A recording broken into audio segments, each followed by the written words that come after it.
These are my rankings, Steve. You want to come out with your own power rankings? You rank them a little day back and forth. But that's how I felt at that time with my experience, how I saw it. I don't get it, Kevin. I don't get your rankings, dude.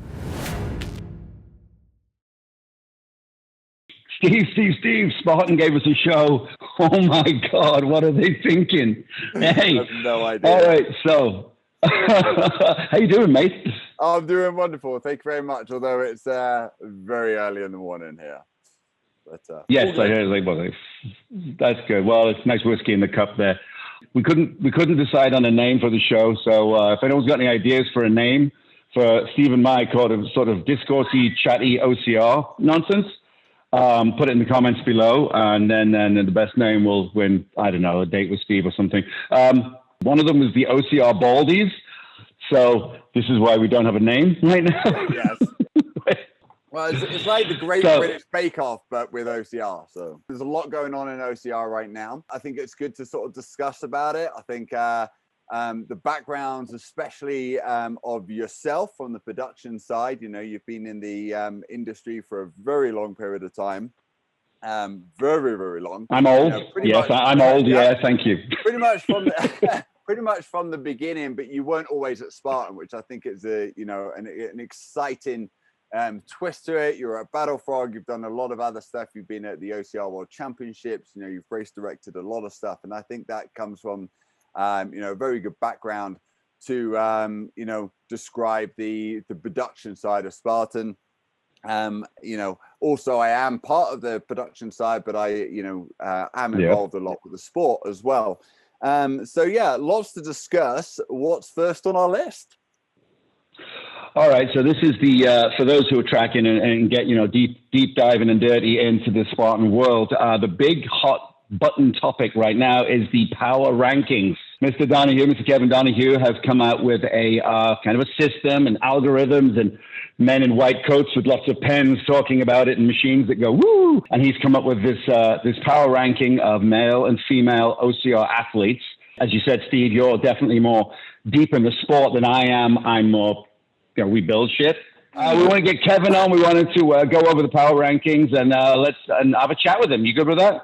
Yeah, absolutely. So I've got the power rankings in front of me, and I'm not sure how, and I really want to ask him how he came up with a lot of these, because it's a little bit all over the place, but I'm going to, I'll let Kevin defend himself in a wee bit. But very simply, we'll read them off. I'll probably get a few names higgledy-piggledy, because reading is definitely not my my best achievement ever. But anyway, let's go on the women's side first. We've got Nicole Miracle in the first place, followed by Miriam Boisset, Alex Walker, Rose Wetzel, Chris Rosowski, Ashley Heller, Casey Monroe, number 8, Annie Doobie, number 9, Ashley O'Hara, and rounding up the top 10 is Natalie Milano.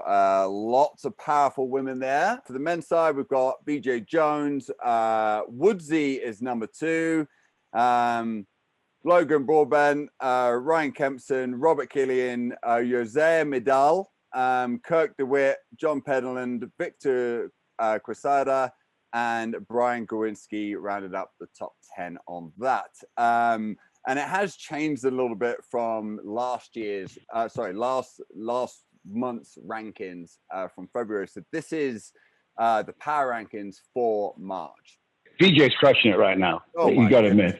Yes, I was in Vegas, and that was what a performance. It's very interesting seeing the likes of VJ Jones throughout the years. We're lucky enough to sort of see his kind of journey in OCR, and he's been beat on that course a few times by some of the oldies like Cody Moat and a few other people, and very, very, very, very proficient. Yeah, it looks great. So he deserves to be number 1 on the list. But a couple of things I kind of want to ask Kevin, because this is the obviously there's none of the big names like Lindsay Webster's obviously not on there. Ryan Atkins is not on there. And the reasons why.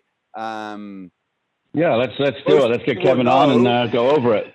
Hey, buddy, how are you? I'm doing good. How you handsome guys doing? We're doing Oh. great. Thank you very much. Kevin, before we get into the nitty-gritty of who is where and why and all that kind of stuff, what is your process for the picks? Like, how did you come up with, in my mind, a little bit random list of the men and women's power rankings? What's your process, dude?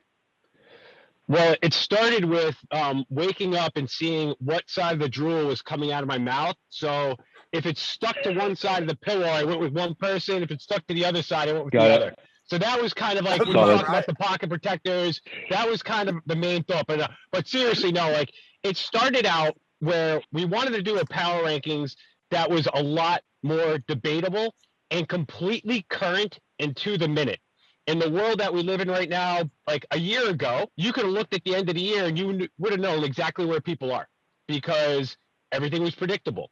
Now more than ever, I don't even know. I'm driving down to North Carolina right now. It could very well be that I might not even race down there the way the world is now.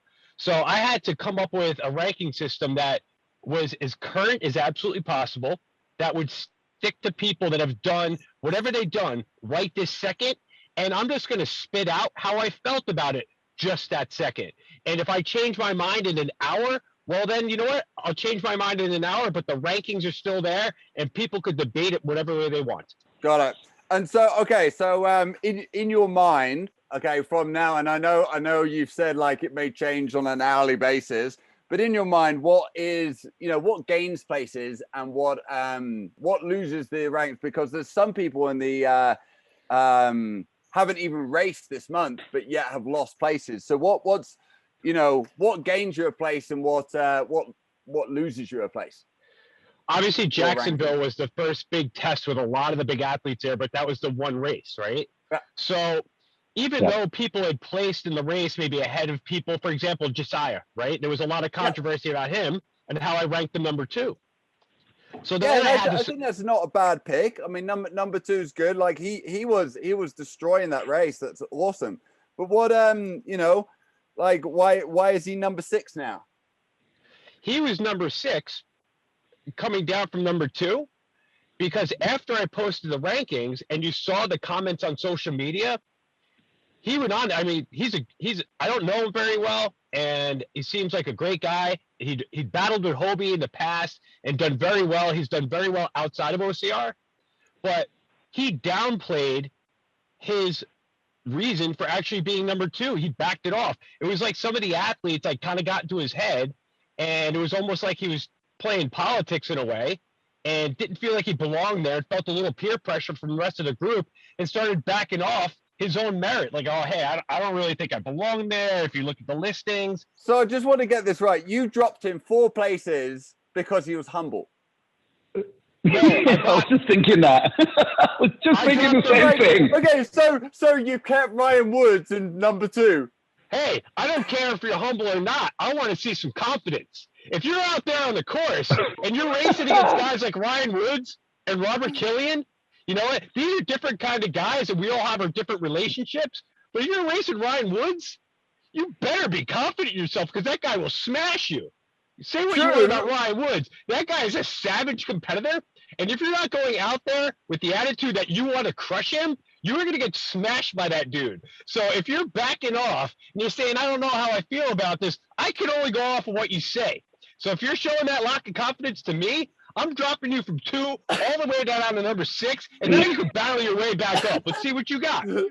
So that's one comment on social media, and he drops a couple of places. This is where these rankings more than one comment.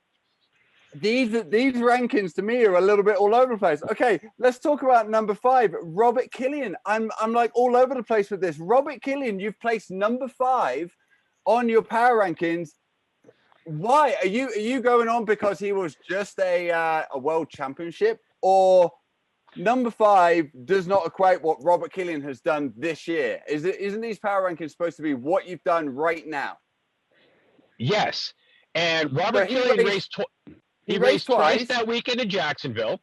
He did podium in the Super the day before the sprint. He was one of the few people that raced both days. So I gave him a lot more leeway with that because he came in, he was a little more tired from doing a Spartan, and that's key. It wasn't like he was tired. Okay. Go ahead. I get that, but you've placed him number 5, Derek Yorick. Okay. Hold on, let me go back to Killian. Both days. No, I know, but I want to get down to gritty. You've put Robert Killian in number 5. It feels like me just because of his name. But Derek Yorick was first on the Sunday and then 13th on the Sunday. So the sprint and the super, he beat Robert both days. He's not even on the list. I don't get it, Kevin. I'm going to explain it to you, but those are great points. On the super, Robert was winning the race, had missed his spear, and Derek beat him. Great. He was not missing. He wasn't winning the race. He was third the whole time. Victor Quesada was beating him. He was third at Olympus. I followed the race the whole time. Brent Trail was actually leading the race the majority of it. He was very lucky to sort of get in there. He didn't look great, and he also didn't look great on the Sunday as well. So how can you put him number 5 in the list with all those other great names? He's not on form right now, and he's only raced once, and he didn't even race in March. So, and Derek Yorick, I know you don't count the Decafit, but Yorick beat him at the Decafit as well. So I don't get your rankings, dude. My mistake on the spear thing, I must have mixed that part up a bit. You're correct. But the point I was going to get to after that was Robert Killian is a 2-time world champion. He had raced twice that weekend. Those 2 world championships got to count for something. And Derek Yorick doesn't have the history Robert has. So when it comes down to tiebreakers, I'm not going to leave Robert Killian, who ran twice that weekend, finished 1 or 2 places behind a guy who's not a 2-time world championship, off the list because this guy did that. And you're right, I do not count Decafit at all. Deca does not count. It's either a Stadion, Sprint, Super, Beast, or Ultra. Got it, but you just said the whole point of this is wiping the slate clean and having like a new, that's what, otherwise you'll just have Ryan Atkins and Cody Moat and all those guys who are, then you'll have them in on the rankings. I also said how I feel about it right now. And how I feel about it right now means something. Again, these are my rankings, Steve. You want to come out with your own power rankings, you rank them and we'll date back and forth. So this is not an official ranking. This is just Kevin Donoghue doing his thing. It's Spartan. I'm not fully deep into this. I build shit. Is this official? Is this official or is this going to be official? Where does Spartan stand on this is my question. Spartan's stance on this, and they could correct me if I'm speaking too much for them, is they wanted the power ranking done with someone who had, a myriad of experience in the sport, which I have. That doesn't mean that I'm the know-all, end-all. And anything I say could be debated, corrected, pissed on. But that's how I felt at that time with my experience, how I saw it. Steve was at one of the races I wasn't. I was at one of the other ones he has it. He sees it through one lens. I see it through the other. Anything that Steve says is 100% right to what Steve thinks. And I would never downplay that. The same, and Steve would say the same about me. And we could argue back and forth, and that's what makes this great. And this is what opens up the debate. Because if we go with a metric statistical-based system, we can't have these arguments, right? We can't have this kind of fun. True, but I'm trying to work out your process behind it because it just seems contradicting to what you're putting out there. Let's go on to the women quickly. You got Steve, Nicole. You're talking to a guy wearing sandals and socks in the rain right now. I'm a walking contradiction. So don't make sense of that. It's nonsensical. So, all right. One thing I want to ask, especially on the women's side as well, if you've raced just one, you mentioned that Nicole Miracle is not going to come off this list until she has been beat, which is fair enough. However, what happens if she doesn't race till June? Is she going to stay on the list every single time for just racing once? The way I feel right now, yeah. She came out in Jacksonville and she did her job. And if Lindsay Webster and Ryan were able to make it down, and obviously everybody has their own circumstances, and it's a crazy world right now. So nobody's getting, I'm not putting anybody down or mitigating their reasons for not showing up to a race. Everybody's got their reasons. I can only deal with what I see right now and who's been there. So Nicole stayed there because she's just way too dominant. But other people, like for example, Rose is on that brink right now. If Alex Walker keeps putting some great races together, she might move up on Miriam. We'll just have to see how this plays out. All right, let's go on the women's side. Okay, I agree with definitely the first one. Miriam Boisset, yeah, absolutely number 2. The women field, probably from 3 to 10, is actually very, very tight. So trying to get my head around, okay, Chris Rosowski, great athlete, but you put her at number 5. She's got a 1 and a 2 under her belt, albeit San Antonio, light field. Why have you put her ahead of somebody who's like Casey Monroe, who's already got 2 first places?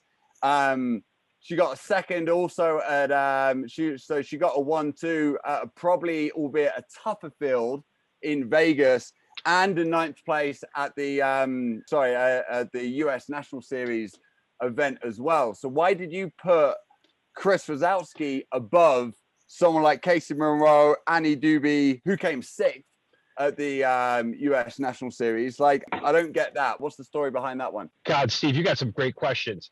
She moved up to number 5 because she went head to head with Alex Walker, who I have at number 3, and beat her on that Saturday rather, in San Antonio. So because of the strength of beating the woman that I had at number 3, albeit that Alex beat her the next day, because they kind of traded back and forth and had Alex ranked at 3rd, I gave her a lot of credit for beating Alex that day. Got it. I know the 1, 2, and 3 in San Antonio were quite close, but 4th place behind that was probably another 8 minutes or something ahead. So it was literally a battle of 1, 2, and 3 people. So it feels the battle in Vegas was a little bit more. You got Annie Doobie, who basically destroyed the race there. She came 6th at the US National Series and actually was winning both races by maybe 2 minutes on the Saturday and the Sunday in Vegas, and then missed the spear because the spear was like the second to last obstacle. She missed her spear twice, but Ashley Heller and Casey Monroe are ahead of her. So is it performance on that day, or is it the position where they come out? I'm just trying to get my head around where, how you rank people. Yeah, Annie, as great a runner as she's been, she has been consistently struggling on the obstacles, and it's Spartan. If it was all about her range, she's a really good climber. The only obstacle she's failed is spear throw.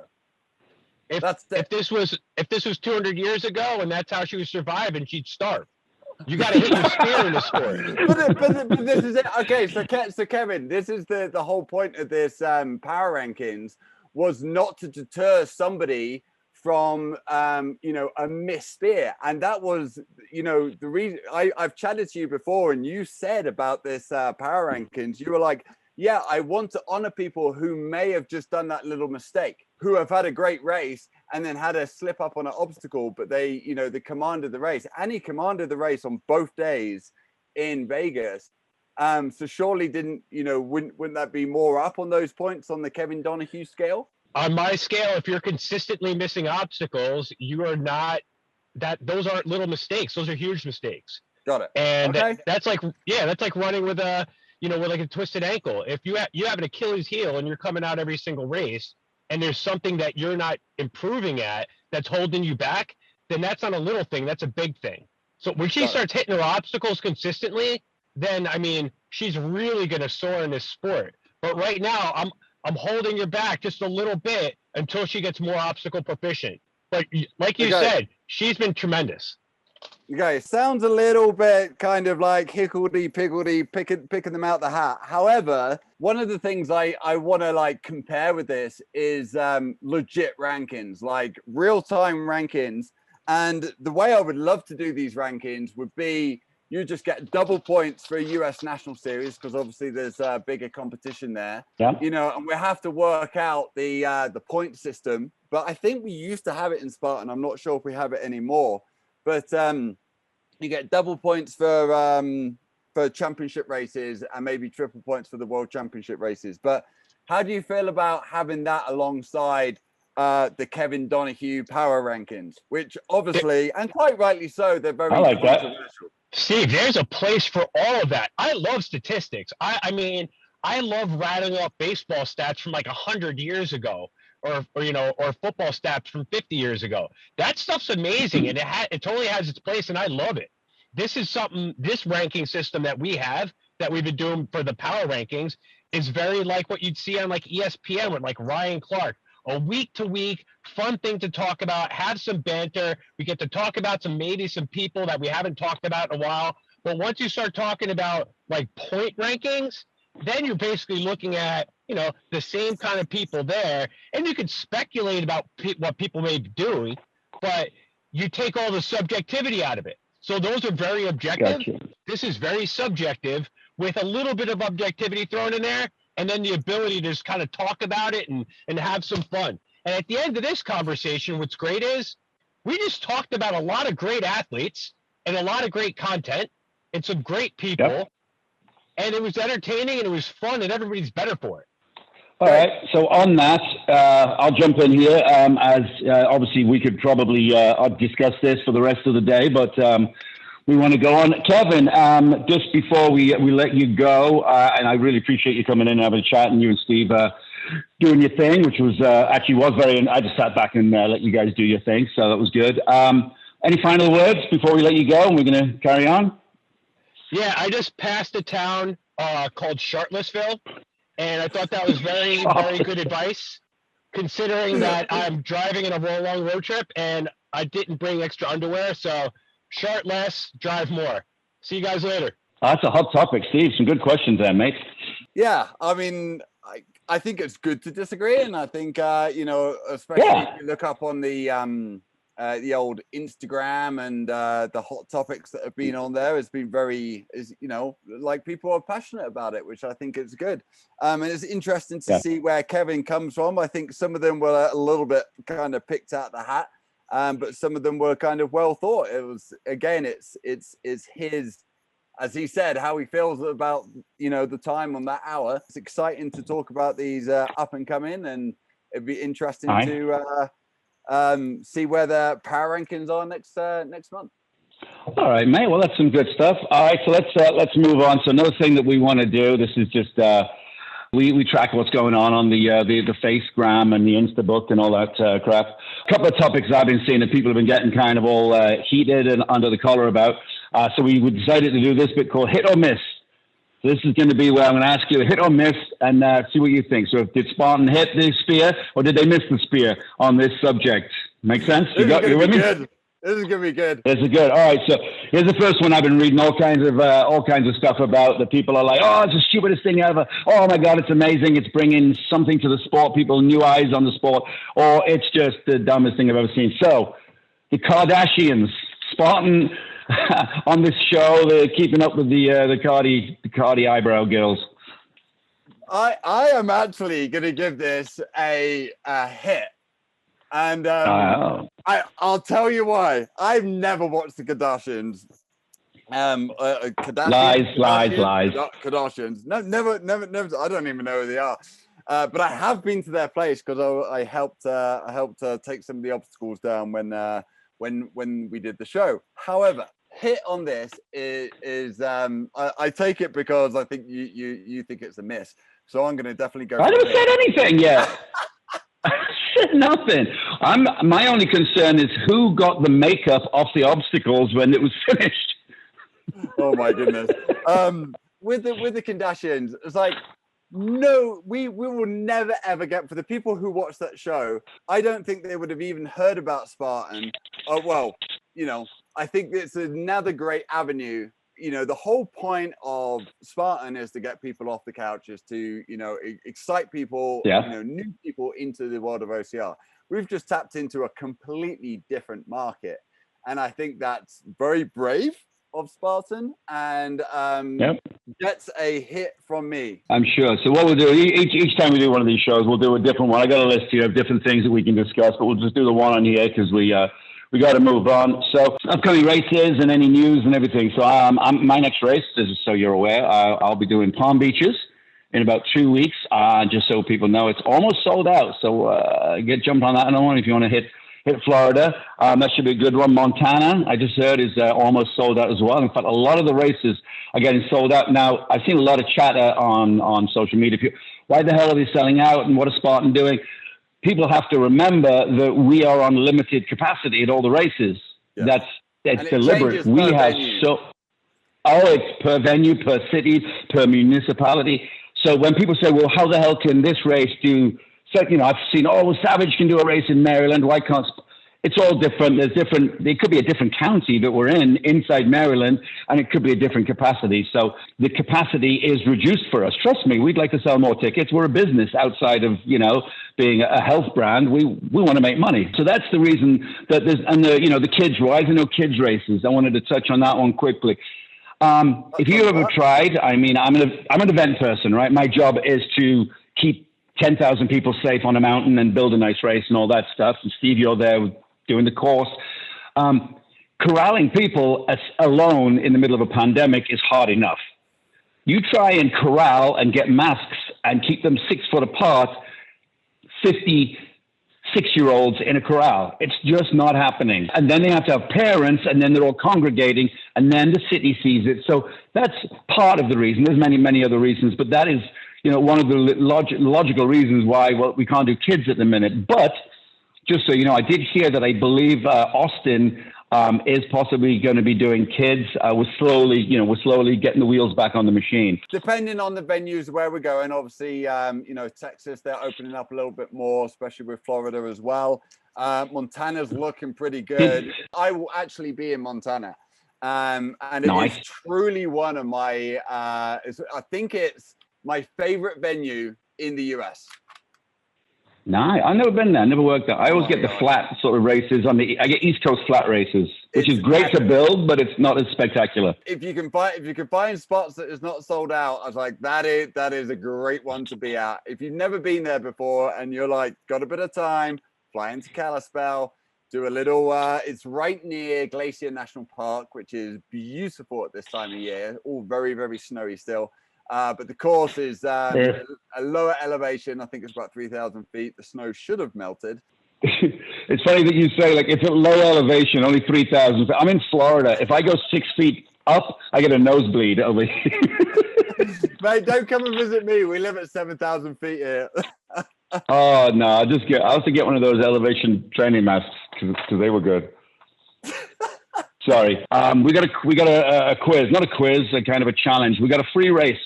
Right, Steve? Free race to give away? Yes. Yeah. So, free race. It's a free, I think it's an ultra or any trifecta race. Ooh, an ultra. We are looking for, to get your question. So, this is me looking like one of those YouTube guys. Smash the subscribe button. Smash it.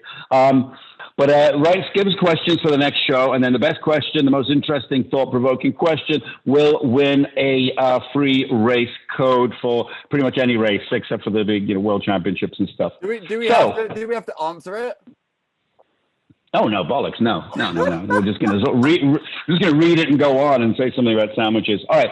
So Steve, you did an insane challenge at the beginning of the year where you basically ran 1 mile on the first of the month. You ran 2 miles on the second, 3 miles on the third, going up to 30 miles on the 30th. I mean, it was insane. There's the Hammond challenge. So what do we got? I hear there's a new challenge in the air. So what's going on with this 300 challenge?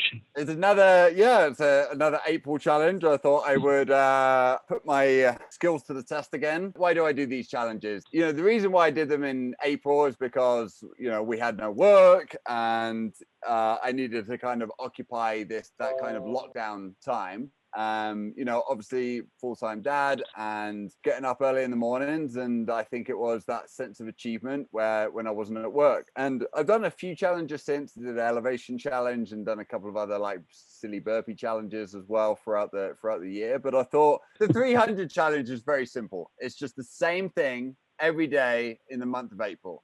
And it's 10 miles, which will equate to 300 by the end of the month. And then 300 exercises. So 100 burpees, 100 push-ups, and 100 pull-ups every day. That's insane. So, but that's almost like, what is the Murph again? The Murph challenge. That's like 100, 100, 200, 300. So I think it's 100 pull-ups, 200 press-ups, 300 squats, and like a mile before that and a mile after it, or something like that. I think that's what a Murph. So yours, you're doing, with a 10-mile run, and you're pretty much doing like almost, that's more than a Murph a day, every day of a month. That's insane, mate. I'm a little sore, I have to say, especially from the pull-ups are getting a lot easier. The pull-ups are going great now.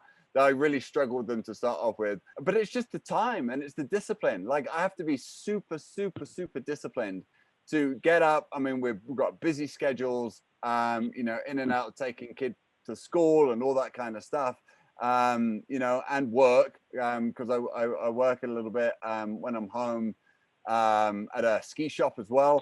And it's just trying to balance that out. And, sometimes like it's giving up a few things. I'm a big fan of drink, and I'm not really drinking this month, which, I say nice. Not really. It was like I had a beer last night, but it doesn't have to be strict. It's just like not sitting down watching Netflix, having 6 cans of beer.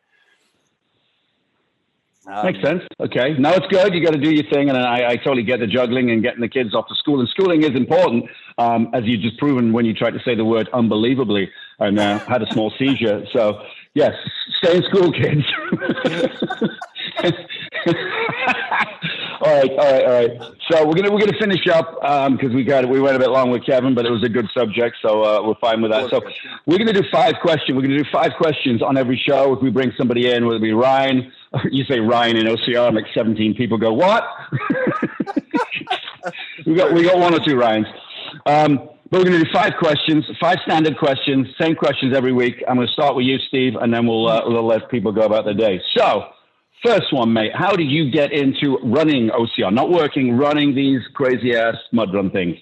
Oh, so my first race was in Pippenford Park, and it was a beast. I think it was 2013, 2012. My wife, Stacy, just did a crazy one in Sacramento in 2012. It was a beast. And, she told me about it and said, I think you would do quite well at this. I come from like a fell racing background, lots of kind of events, mountaineering, kayaking, that kind of stuff, where we're just constantly, carrying heavy shit for long periods of time. And this was like the first that I've kind of heard of it.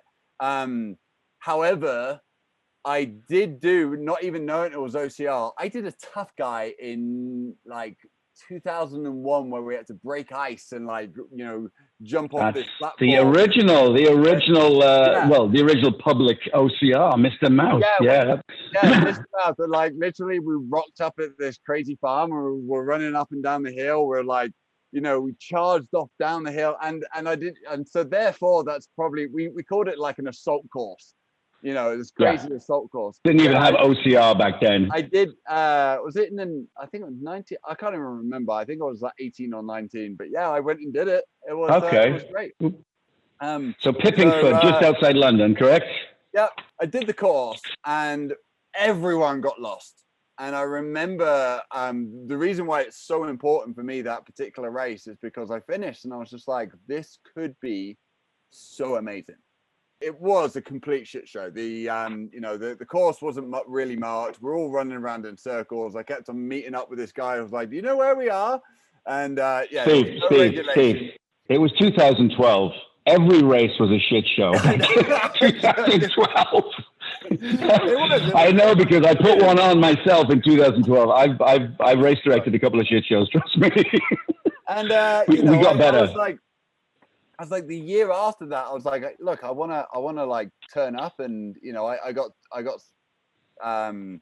very good friends with something like Richard Pringle, who ended up being a race director there, and I was like, you know what, I really, really wanted to help, and it kickstarted the career for me. So very, very big, important race, and but did lots of races in and around that time. really got into the British OCR scene, did nuclear races. I knew you were involved with those guys. Nuclear, yeah, I ran it. I know those guys. That's how I got into it. Well, that's cool. I didn't know you knew Richard Pringle, the guy that invented putting chips in tennis ball tubes. So, favorite race moment. Second question. Favorite race moment to date. This is a difficult one. Possibly OCR Worlds 2014. It was in Ohio. I believe you were there. I know. I was there with Battle Flop. Battle Flop? Battle Flop. I was there with Battle Flop.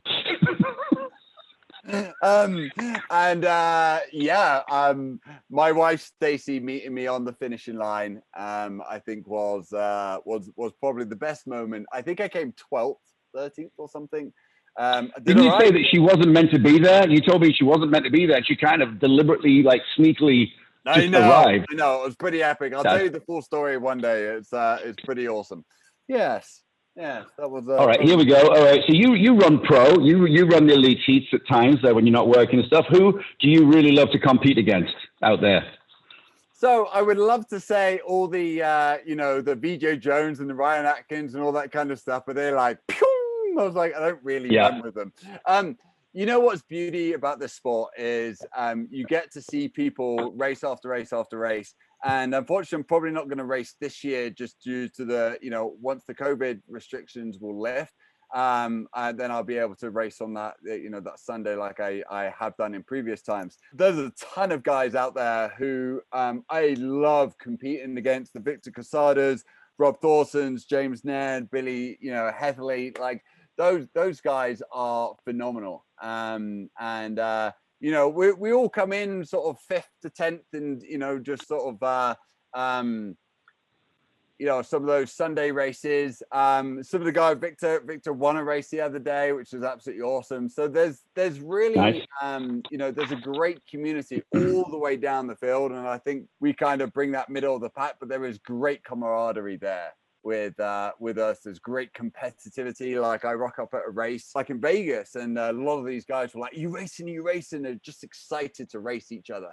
And absolutely, that's super healthy in the sport, and that's what I love. I absolutely love racing. Sounds good. I do like to get out there, and I'm usually the guy that all the staff clap for when I cross the finish line at 9:30 p.m. I did a race with you in Jacksonville. We did it in our We did. We raced in Jacksonville, and that's where that epic photo came from. All right, let's get this. All right, here we go. Now, you've had this question for a whole 24 hours, so don't say you got to think about it. 3 words to describe yourself. Go. Very honorable, passionate, and insanely gregarious. Gregarious. You can't say incredibly, but you can say gregarious. All right. Gregarious. Passionate. I like it. All right. That's good stuff. All right, and then here's a big one. I like this one. If you could go for a run, just a run, a jog, some beautiful trails with anyone in history, alive or dead, who would it be? I got a lot of questions for that. Jesus, fella. I would love to run with my dad when he was 40, because he was a really nice. Good runner. And it was like, I don't think I'm as good as him, but it would have been really good to have raced him or run with him. Like he was a sub 3 hour marathon runner, and it would be really cool. So he's a little bit older now, so he still runs, but he's like pushing 70. He does great. I would have loved to run with him when he was my age. Nice, and he'd still beat my ass. He'd still beat me today. All right, Steve. Well, I appreciate that. All right, so again, don't forget, comments below. We need that question. We need questions. We're going to give away a free race on the next episode. Other than that, Steve, our 20-minute show, we've gone on a little bit. I hope people set aside plenty of time for this show. But any final words for you before we hop off?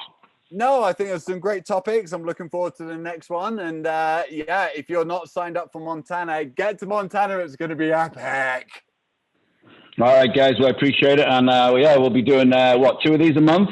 Every couple of weeks, we'll be doing one of these. So look out for the links and Smash the subscribe button. That's my Logan Paul impression.